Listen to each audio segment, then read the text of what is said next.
Here I am for another live video, catch up, update, Q&A, chat with you, all of the above. I'm doing these every Friday at 5 p.m. Pacific, and I will keep reminding you, and I will keep doing them until as many of you can join as possible. Oh, 2 people are here already. Awesome. I'm hoping that at a certain point you guys are gonna like anticipate this, look forward to it, put it in your calendar, like just fully be, you know, into this and so that we can kind of communicate. So I don't have much of an agenda today, at least not at the top of my mind. You know, with live chats, I love to or live videos, I love to communicate, you know, engage with those of you who are watching and any topics that you want to address, any questions that you have. And eventually I'm going to kind of have like a catalog of like topics and stuff and plan it ahead and just start not archiving, but like compiling any requests that you guys have for content. What I was thinking today while I'm waiting for people to join and get active in the chat is to go through recent comments, because I actually haven't responded to any comments in like a week. So I also want to say that I am feeling pretty tired right now. I don't know why. So my energy feels low at the moment. I was thinking of having some coffee, but I'm having some kombucha instead from this company. You may want to check out some of my recent videos on the main Eco Vegan Gal YouTube channel and over on the Eco Vegan Gal Facebook page.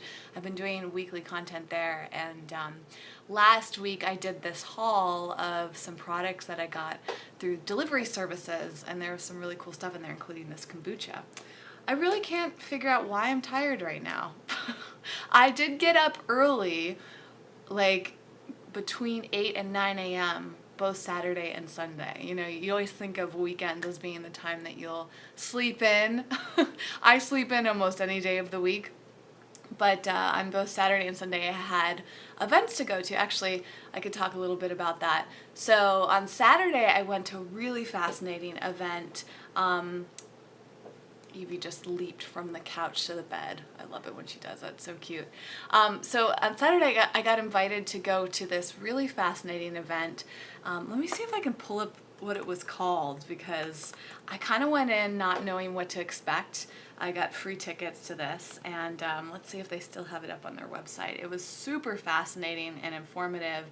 And actually, like, a lot of really interesting things happen as a result. Hold on, give me 1 second.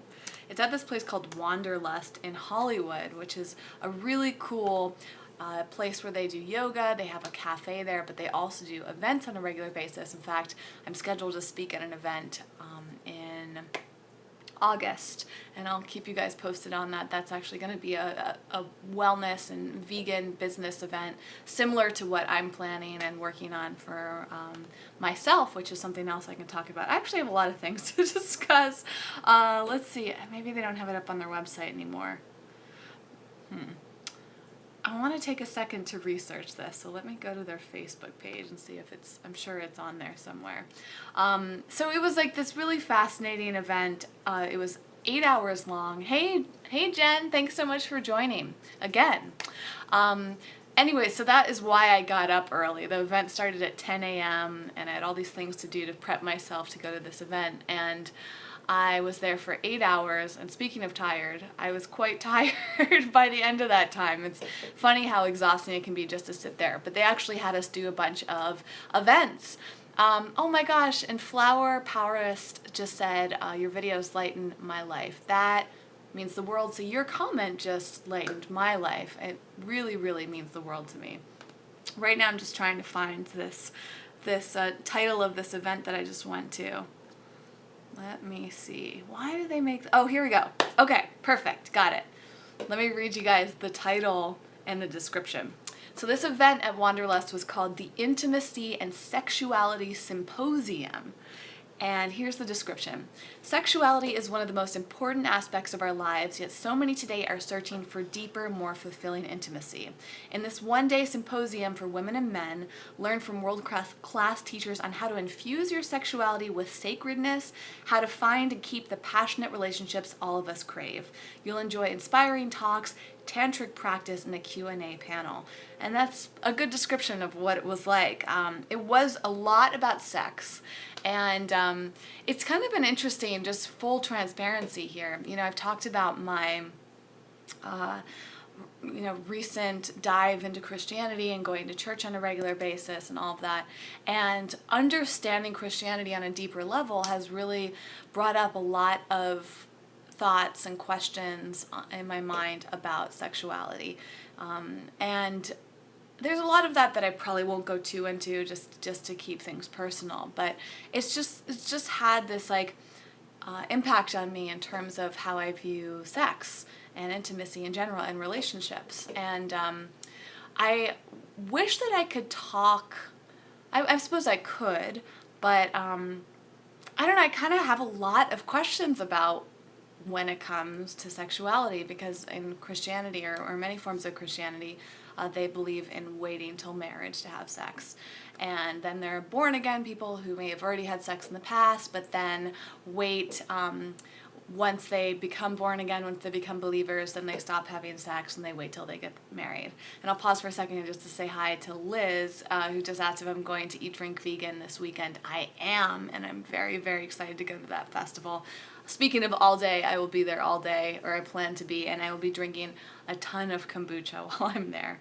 But back to sex. Yeah, it's fascinating to me. I just kind of learning more about Christianity and seeing where I stand on things. When I went to this event, though, it brought up this ongoing thought process for me of how I still feel very drawn, interested, and connected to more of the New Age beliefs, Buddhist beliefs. So it's kind of like I'm trying to figure out right now in my life where I stand when it comes to my relationship with God. Is like I feel more comfortable currently in a very open, flowy, for lack of a better word, like spiritual or New Age belief system when it comes to this stuff. So, but there's also part of me that feels very drawn to Christianity. And so it's like, what I'm trying to figure out right now is like, can I call myself a Christian if I'm not like 100% in alignment with the Bible and the teaching and all of that. And so I think that's kind of like made going to church challenging for me, because sometimes I feel like I don't fit in. I'm interested in it and I'm drawn to it, but I'm not practicing everything that comes along with the Bible and the teachings of that. And so there's like kind of this like tug and pull. And actually, a really profound thing happened yesterday that I'll share. But first, let me finish talking about this event I went to. So part of the reason that this event, is bringing up all these ideas is because they were talking very openly about sexuality. And they weren't saying, like, you should have tons of sex before marriage. Like this, you actually could go to this event as a Christian married couple, I suppose, and still learn about sex. It's not like this was like, forget Christianity, just have sex whenever you want. It wasn't that type of event. This event was just like open to anybody who wanted to learn more about their sexuality, learn more about intimacy, and it was one of the most fascinating events I've ever been to. Feel free to ask questions at any point, guys. You can always interrupt me during these live videos. It's part of the fun of them. So there was just like lots of honest, raw talks about sex and how to create more passion in your lives, how to connect more with your partners, how to understand your own feelings about sexuality, how to figure out what your boundaries are when it comes to sexuality, I don't know, it was just like so much information, it's kind of hard to put together. They also talked just about relationships in general and how to, actually, I'll pull up my notebooks here and I can share with you guys some of the things that came up. So, let's see here. I loved this phrase when the teachers phrased it as reminding the brain of forgotten ecstasy. And it was kind of like coming back to figuring out who you are at your core and how you feel about sex, and not being ashamed about your sexuality and your preferences for that and all of that. And then this one guy had a really interesting talk. He was talking about pioneers in consciousness. I loved that phrase. I thought, like, that really stands for me, because, you know, so much of my work is about consciousness, and I think that's why I'm really drawn to Christianity, is because it's another level of consciousness. It's another level of examining my life, examining my choices, seeing where I fit in this world and how God fits into all of that. So this speaker had these 6 pillars to, I think, relationships. He talked about the importance of practicing where the body and heart are open, practicing how to learn and conduct love in your life, practicing containers of empathy, communication, and passion, practicing the art of sexual polarity, which means sometimes acting more from a masculine perspective when it comes to sexuality, and coming from the feminine, how both men and women can act masculine or feminine at different points in their relationships and different points of their sexuality. Practicing to own your desires as well as your projections, the things that you may be projecting onto your partner, and not making assumptions, or realizing sometimes, taking ownership of what your thought process is, versus saying, like, just because you believe something or feel something doesn't mean that the other person is feeling that and believing the same thing. And lastly, practicing the art of worship with your partner, praising your partner. So I would love to dig more into this, because even reading my notes, I'm like, I forget exactly what he meant by all of that, but I found that interesting. Another speaker, probably one of the most interesting at this event, actually did this incredible demonstration about how to figure out your sexual boundaries. And she actually has these blueprints, erotic blueprints as she calls them, and how each person has different things that they prefer and different things that turn them on or make them feel good. And it kind of reminded me of the 5 love languages, which is one of my favorite resources of all time. It's actually a Christian book, but you don't have to be Christian to get enjoy this book. I actually wasn't very Christian at all when I first read the 5 love languages, and I just kind of disregarded a lot of the God talk and the Jesus talk at the time. I think he mentions God more than Jesus in that book. But anyways, it was written by a former pastor or preacher, I think. But the 5 love languages is such a phenomenal read to help you understand what works best for you when it comes to relationships, and how you feel love, how other people can communicate their love to you. So similarly, this erotic blueprint is helpful to know what makes you feel good sexually, what you crave sexually, and how to communicate that to your partner. And I just thought, I never thought about it this way. So number 1 is, some people are very turned on by energy. So that can mean a number of different things, but just simply feeling someone's love, feeling someone's passion, feeling someone's desire is a great turn on for some people. Number 2 is sensual, which I don't fully remember what that meant, but I think that meant trying to think of an example here, but maybe wearing certain clothing or something that turns people on, like lingerie or something like that. Number 3 was sexual, so actually the act of sexuality or intercourse, or however that plays out in your relationship. Number 4 is, some people are very turned on by the kinky elements of sex or the taboo elements of sex. So there's a wide variety of what that can mean. And then number 5 was a shapeshifter, as it's called, which is somebody that wants it all, that's turned on by all of it, and all of that feeds into their sexuality. So I found that fascinating, and what was neat about that was that the teacher actually did this demonstration where she brought someone on stage and tested her and put her in all these different scenarios to figure out where she stood in these spectrums, what her blueprint was. And you can actually I guess it opened my eyes up to see there's so much about sexuality, because we don't always talk so openly about it. There's a lot of things that we don't even know that we want. There's things that we don't know that turn us on, and there's things that we might be ashamed about.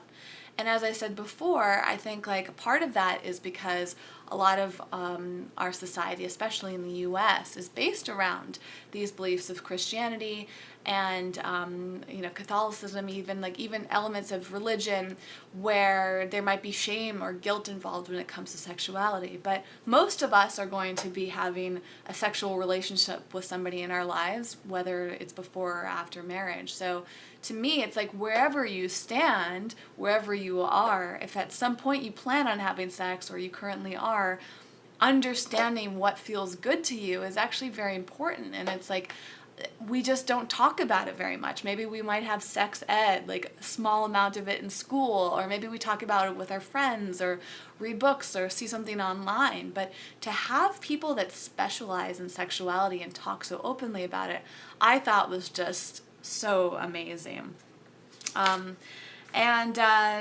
Then in addition, this is one of my other favorite parts, was that for every erotic blueprint, there's also a shadow behind it. So this actually ties into what I just said about sexuality, is that meaning that like there's maybe some like negative feelings, guilt feelings, shame feelings when it comes to sexuality.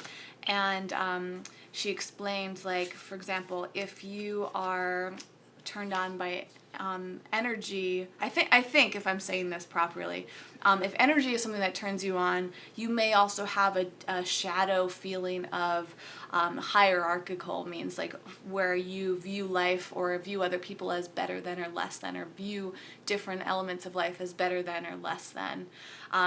Hello, family. Thank you for being here. That's just the beginning of someone's username. Number 2, the second shadow is overthinking. So some people have trouble when it comes to their sexuality because they overthink it too much, is that they're concerned with how they look, they're concerned with what they're doing, they're concerned with what they want, and so their overthinking kind of disrupts their sexual experiences. Number 3 is certainty, which means that you might be overly direct about what you want or overly limited in terms of what you believe about certain things. Number 4 is something I mentioned earlier, which is having deep shame or getting in certain ruts when it comes to sexuality. Number 5, this is really interesting, is having feelings of you're too much, or you're always trying to please people, you're always feeling like something that you're doing is wrong, maybe you feel like you're not good enough, and how those things can be barriers. And then some people have all of these shadows within them, so they might be completely conflicted when it comes to sexuality. So yeah, I feel like it's very important for us to have more open dialogues about this, but it also has to happen in a safe container. I know for me, I love talking about sexuality. To me, I've always been, as long as I can remember, very fascinated. As a little girl, I was like very curious about sexuality. And, when you're little, there's like a lot of shame when it comes around this. Hi, Coconut Girl. Thanks for being here. I know for me, like, my parents kind of instilled a lot of shame, and my mom really, wanted me to wait till marriage to have sex, and like she was afraid that I was going to get pregnant, and I just like felt like bombarded with all these different people's viewpoints about sexuality, and I've carried the weight of so much of that through my life. And now as I explore this and have conversations with other people, it's just kind of unraveling all of those old issues, for lack of a better word, and blockages when it comes to that. And I'm very determined not to have any shame in my life if possible. I think meaning, when I say that, is meaning I don't want to walk around feeling like I'm doing something wrong, or I can't do something because it's wrong. I think that really gets in our ways, and I know that that's caused a lot of like limiting beliefs for me. Actually, speaking of Christianity, I did start reading this really interesting book last year. I want to finish it. It's called Unashamed, and it's written by, I think she's a pastor. It's definitely a very Christian book, and talking about helping women working through their shame issues. And it's just beautiful. We think like shame is like a normal thing when it comes to living, especially from a religious standpoint. But to hear someone that's very much within the church talking about how shame works and how not to feel like you're always burdened by your shame is fascinating. So maybe I'll reread the book and finish it and talk about it in another video if this topic appeals to you guys. So that is just kind of a summary of this workshop that I went to on Saturday. And the interesting part about that, name of the author, let me find the book real quick. It's somewhere here on my bookshelf. Oh, here we go. Here. Okay, I will link to this in the description field too for you guys, but the book is called Unashamed by Christine Caine, and I will also link to the 5 love languages, and the subtitle for the book is Drop the Baggage, Pick Up Your Freedom, Fulfill Your Destiny. And Christine Caine is an activist, author, and international speaker, and actually she's really into anti-human trafficking, so yeah. And by the way, part of the reason that I always link to books that I mention in the description is because I link to my Amazon account, and if you guys purchase a book through Amazon, I get a small commission for that, which kind of goes back into my work. So if you're ever looking for ways to support that work that I do so that I can continue doing it, just simply purchasing something I recommend through Amazon or through whatever affiliate program I'm using really helps me out. So that's why I always put the links down in below. I mean, that's not the only reason. I put them there so that you guys can find the links to what I'm talking about, but just a heads up that that's a really easy way for you to support me, because it doesn't cost you anything. If you're going to buy a book anyways, if you buy it through my affiliate link, then it comes back around to support the work that I'm doing. And this applies to any creator, I should mention. Most YouTubers, most influencers, content creators, Instagrammers, all of them, like a lot of us join affiliate programs so that when we're talking about something and we recommend it, we can get a commission on it, which doesn't cost the people that are watching or consuming the content anything, but that's a super easy way to support. And I just missed a comment that came through. A Zigzag says, thinking about an all too often taboo topic. More, please. I would be happy to talk more about this. I get very ramped up about this subject matter because my big mission is to help people feel more free and fall more into themselves and know themselves better and let go of all of the emotional baggage that has to do with how we're living our lives. And it really gets in the way of almost anything. I mean, this is what I study constantly. I'm always studying business and personal development and religion, spirituality, like all these different angles, because I want to just unravel the things that are holding me back, but I really also want to unravel what's holding other people back, because we're all so much happier, we're thriving, we're doing the things that we're meant to do, we're following our purposes when we really understand what's getting in our own ways.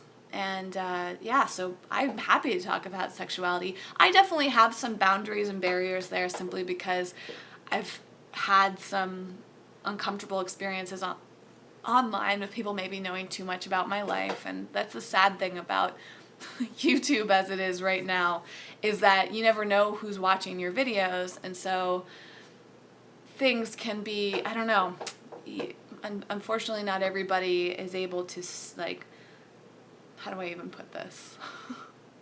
I guess it's just more of a concern for my personal life and my safety is that fear that I have, whether it's valid or not, is just if I say too much about my life, then people might get to some level of creepiness. So if I ever hold back, that's honestly the only reason why. If you were just hanging out with me in person, I don't feel like anything is off limits. I will say though that, okay, I wanted to follow up this conversation about this event with a couple interesting things that happened and that I realized.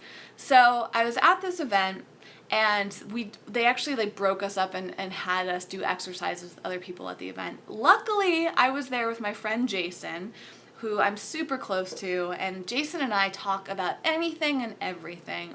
And it's just I'm so grateful. If you didn't know this, Jason and I used to date, and that's been years since we've dated. So now we're just best friends. And so Jason and I can talk about sex and relationships and anything.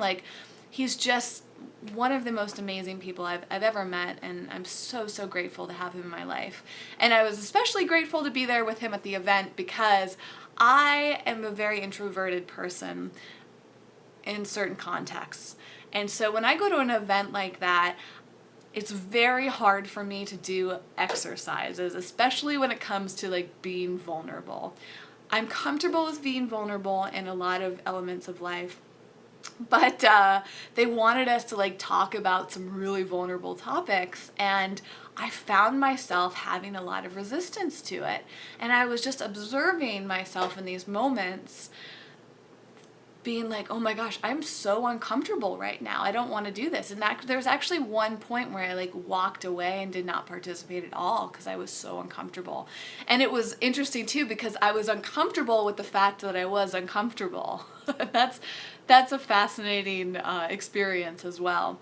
So they had us like do things where we were like staring at each other for a long period of time and like sharing really intimate things and like, you know, I think I would normally be super comfortable doing that with Jason, but like knowing there was like 100 other people in the room around me, like my introvert side, like got really uncomfortable with that. Like it's just so interesting how sometimes we get triggered by things that we don't expect to.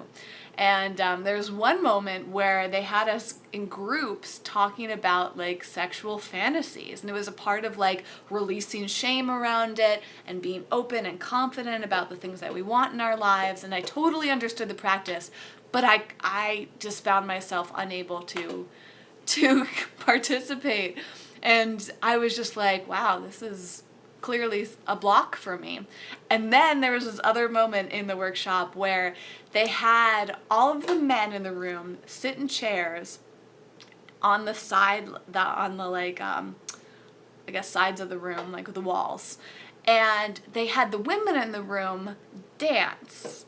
And it's, without explaining exactly what was happening at the time, it probably sounds really weird in that context, but the woman that was leading this part of the workshop at the time is known for her these classes that she does called S Factor, which if this topic appeals to any of you and you're in Southern California, I think that's the only place she has her classes right now. But I've been wanting to go to S Factor for a long time, and S Factor is all about helping women become more comfortable with their bodies and sexuality. So she was up there talking and doing demonstrations and talking about dance and the power of it and how it helps, you know, move energy through our bodies.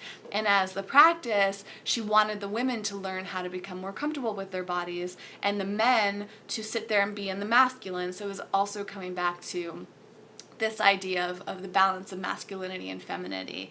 And one of the things that makes me the most uncomfortable and nervous at this point in my life is dancing in front of other people, which is really funny because I used to really want to be a dancer, and that's probably why I never went through with it, is because it was very hard for me to audition and it was hard for me to perform. I'm pretty good performing in groups. And but it's like when the spotlight's on me, when I feel like people are just watching me, I get so uncomfortable.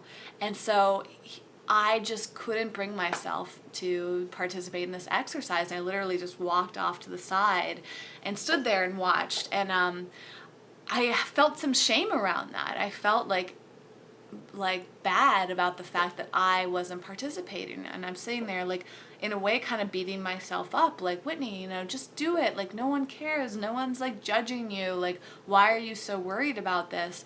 But for me, the idea of like having men watching me dance in a public setting like that, like I just like didn't want to do it. And you know, I'm sure that makes complete sense to most people, but for me, I'm really trying to break through my boundaries and my blocks. And I also knew that I was in a safe place. So it's interesting that I just like found about either a boundary for myself or a block for myself that I want to examine more. I'm going to pause for a moment to read some comments, and then I have another part of the story to share with you guys. So let's see here. I just got a bunch from Avocado and Soul said, the concern with the creep factor, I mean, it's a concern of mine also anytime I post online. Oh, I think that was part of another comment. Okay. And then Francie said, "It's great to know you can walk away. It took me years to realize I have that right." Walk away from what, Francie? I don't remember what I said at that moment. And then Francie said, "It's not a block for you. You have a good instinct of what's private." It sounds like the old hippie mentality where women are expected to be sexually open and loose. I would actually call it a block, and I would call it a block because I personally want to always be, find my ways to be comfortable with myself in any situation. And I know it's a block because it's a fear. So what I felt in that moment was fear, and I felt fear of being judged, and I felt fear of being exposed, fear of being watched, fear of being, I'm not sure. And what's interesting is that there were they separated the room based on whether women and men were in relationships or single. And part of it was like, a lot of people go to these events to meet other conscious people. And so they, on one side of the room, there were like all these single men. I'm single.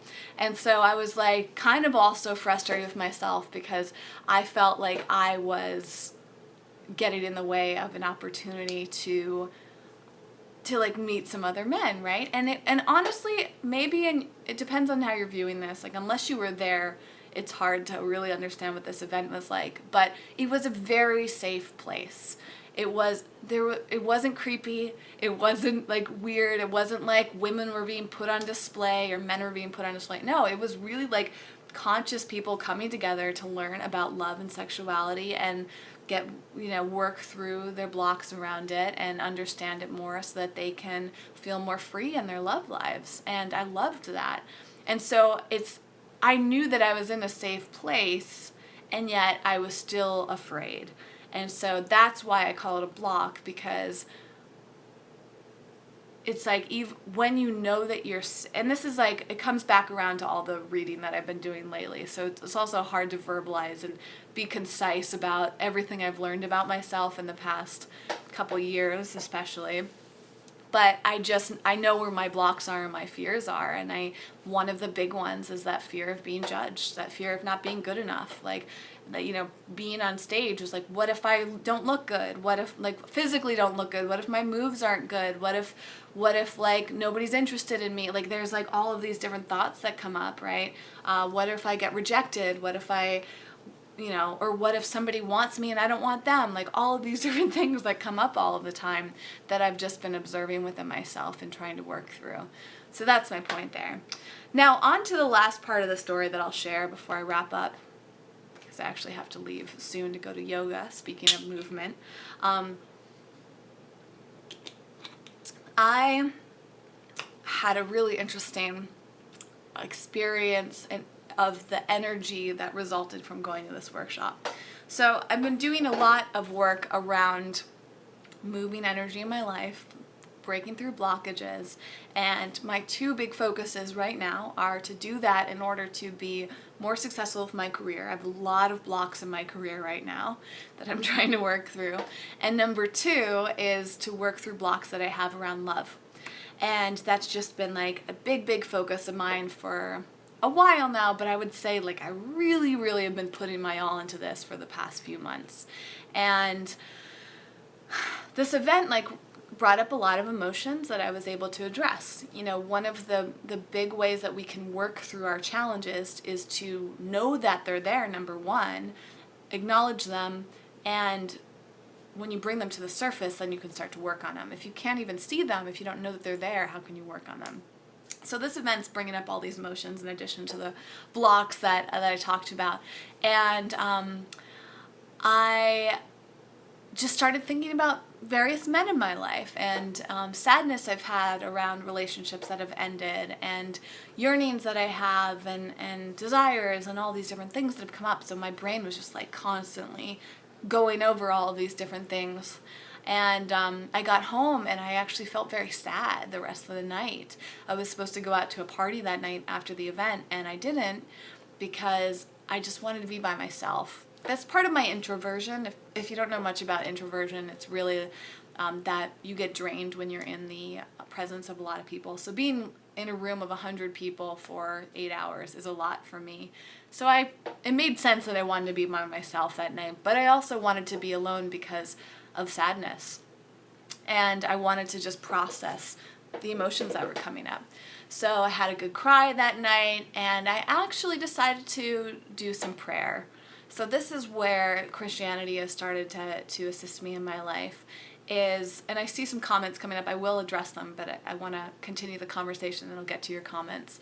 I decided that I wanted to talk to God about how I was feeling and ask for help and support with it. So I did that, and I had this really deep moment of connection. And I haven't experienced much of that. This might have been the most profound talk with God that I've ever had. And I'm still learning about prayer, and I'm still trying to figure out where I stand with prayer and all of that stuff. But I just thought I would try it and literally talk out loud the things that I need support with. And I poured my heart out and just shared all of this, put everything out on the table. And that felt really good in itself, just saying it, saying what I want, saying what I'm sad about, saying what I need support with, just letting that flow out of me was profound. And what was really fascinating about it was what came about from that, or after that, I should say. So number one, when I was at the event, I heard from one of my previous partners, is the term I like to use for, instead of exes. I don't like the term ex very much. So my previous partner, I heard from him that day, Saturday, out of the blue. And I was like, okay, that's interesting. But after I did the talk with God, then I heard from another guy that was one of my first loves in my life. And I hear from these two men every once in a while. It wasn't that out of the blue, but I still found it interesting, of all days, of all times, that they decided to reach out to me for very random reasons. There was no purpose behind either of their text messages to me beyond that they were just basically saying hello and telling me something that was going on in their lives. And I thought, okay, that's fascinating. But what happened the next day was huge. And that I could probably spend a whole nother video talking about if you guys are interested in it. But I heard from one of my previous partners for the first time in a year. And he actually reached out to me to apologize for the way things ended between us. And it was something that I never thought was going to happen, and something that I really didn't realize how much I wanted and how important that was for me. And he sent me this 7-minute long audio message just sharing his guilt and asking for forgiveness and explaining, why he did what he did, which was really all about fear. And it was just one of the most amazing gifts I've ever received in my life. And it happened within 24 hours of this event, where I just spent so much time thinking about love, thinking about relationships, and then doing that big prayer the night before, which was really about asking for help healing my heart. I still carry around a lot of the emotional energy and sadness and confusion around some past relationships, and I want to work through that.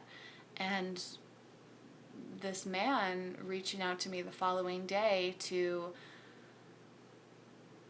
apologize, to ask for forgiveness, and to explain himself was one of the most incredible things that's ever happened to me in terms of love relationships.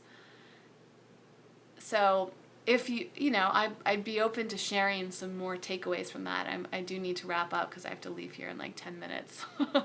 But my point is that sometimes going to these events, examining yourself, or even just reading a book, watching a video, doing meditation, going to yoga, whatever it takes for you to learn more about your heart, learn more about what you want, reduce fear from your life, understand that you're not alone, feel connected to other people, and figure out what it is that you most want in life that you're not giving yourself. when you go through those practices in whatever form they come in, like I said, whether it's reading a book or watching a video, going to an event, meditating, going to yoga, like any place that you can learn from somebody else who understands these concepts, someone that can help draw these things out of you, incredible things can happen. And I have spent this entire year of 2017, that's been the theme of me diving in to all these teachings, to all these practices, so I can better understand my heart, so I can be more of a place of love and less in a place of fear. And it is moving mountains for me. So the same can happen to all of you, is also my point, is that don't be afraid to figure out what makes you afraid. Don't let things get in the way of you figuring out who you really are and what you really want in this life, and removing any barriers to getting what is most important to you. All right, I'm going to read through the comments. Somebody did ask earlier if that's my dog. Yeah, she's tucked in between the pillows, which is one of her favorite positions. And I just realized I have to take her for a walk before I go. I'm running out of time. Yadi just said, your videos are very therapeutic. Thank you. You're like a big sister on the internet. That is so sweet. I still forget to walk away from situations I cannot handle at the moment. Zigzag says, so what if somebody rejects you? So what if you don't feel like you look good? So what? Good questions. I know, right? Francie said, we're all connected. And Zigzag said, speaking your thoughts, needs with God, what a simple, powerful thing to do. Absolutely. And Avocado said, wow, to the apology for my previous partner. Francie said, is it hard for you to offer forgiveness? Sometimes it's hard for me. Coconut Girl said, thank you for the video. Zigzag said, thank you for sharing. You're so welcome. And just to address Francie's question, forgiveness is not hard for me, actually. It's really not. I think it probably used to be, but the more that I've learned about myself, the more that I've learned about God, the more that I have decided to come from a place of love and less fear, it's just so simple. And I got to, the gift of being able to give somebody forgiveness was huge too. I mean, I felt like it was an honor. I responded to my previous partner who apologized, and I spent a few hours reflecting on what I wanted to say and how I was feeling, and I sent him an audio message back, and it just felt so good to forgive him. Actually, I had forgiven him a long time ago, but to be able to let him know I forgave him, because clearly he didn't know that, and to tell him how I was feeling and share with him the things that my regrets, and just to put out love, it has lifted so much weight from my heart. And again, that it's a rare thing. I've been in a number of relationships, and some that have been really hard, and there are a number of men that I never got apologies from when I really wanted them, or explanations from. That's been a struggle, but I've also had a lot of deep healings with men. I mean, Jason's a great example. We healed. We're always healing. We're now great friends, and the healing continues with us. And we've had to have a lot of deep conversations about that. And I've been fortunate enough to have most of the men in my life where I've had those conversations with. But sometimes those conversations never happen. Another story I can share with you guys another time, when I have some more time, is about a previous partner that passed away, and I found out some really challenging, hurtful things that happened when we were together, and I had to forgive him because I could never talk to him about it.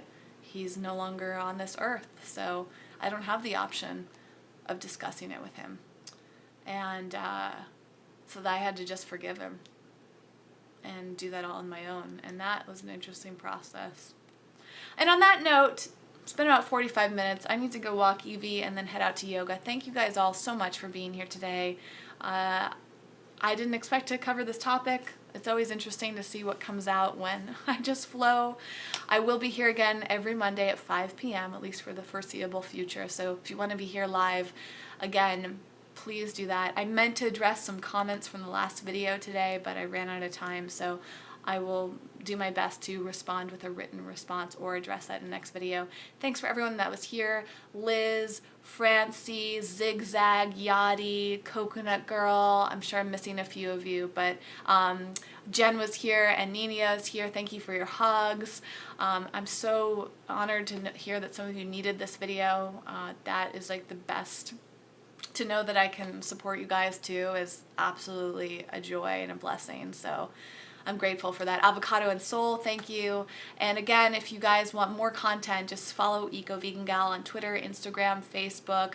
I've got live videos. I have all sorts of content throughout the week. And Coconut Girl, if you speak French, I will respond with vous en prie, which means you're welcome, or yeah, you're welcome, right? I took French when I was in school. Okay, I'm leaving now, guys. I'll see you very soon. Thanks so much for being here, whether you're watching live or the recording. You mean the world to me, and I'm so grateful for all of you.